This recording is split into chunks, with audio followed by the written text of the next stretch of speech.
you said to me, Jim, I'm thinking about buying an airplane. If I said, oh, really, why? That's not a rude question. Yeah. You would say, oh, I think I fly a lot and it'd be nice. I wanted to learn how to do it. Okay. If you're dating a girl for a certain period of time, you say to me, Jim, I'm thinking about getting married. And I go, why? Yeah. That's rude. Why is that rude?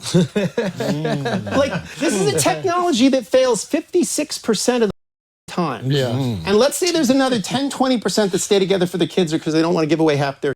Yeah. Why is it rude to say to someone, you guys are getting along, you're in love, you're having fun. Yeah. Why do you want to get the government involved? Yeah. Why? What? My whole thing is, what is the problem to which marriage is a solution? What is the problem to which marriage is anything else in your life? You could answer that. What is the problem to which this is a solution? It's hard to hold water in my hands, so we need a container for it. What is the problem to which this is a solution? It's nice to be able to talk to people when they're not in the room. Okay, what is the problem to which marriage is a solution? I'm lonely? No, marriage doesn't solve that problem. For women, I'm so sad when I hear that. It's like sometimes people have a question and you suggest an answer. Here, the very question indicates on such a profound level of ignorance, not due to his fault. This is a collective global issue. I would ask this fellow, you said, what is the problem to which marriage is a solution? What is the problem to which a relationship is a solution? Why do we need relationships? And what is a relationship? I don't think he and millions of others could answer that question. Because he's looking at marriage as some governmental, technical, legal thing. A relationship is a sacred commitment between two people. We call it soulmates for a reason. It's a spiritual commitment. Not just a physical one, not just a sexual, not just an emotional, not even an intellectual one.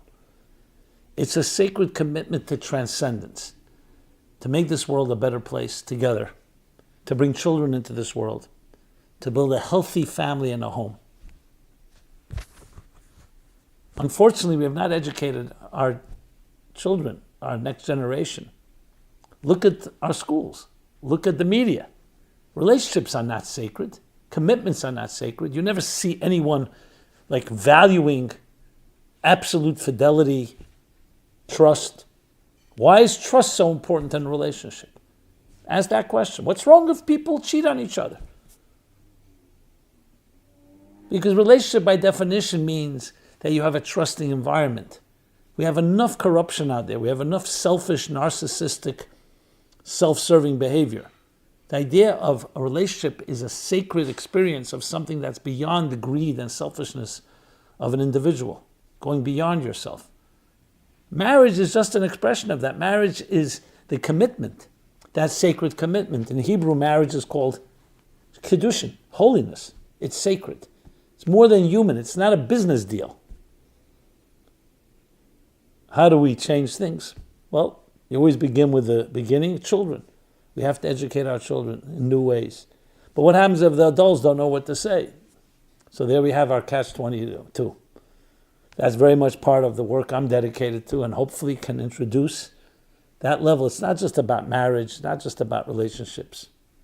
So what is the problem that marriage is coming to solve? The problem is not marriage is coming to solve. The problem is human beings who don't understand that we need to have transcendence.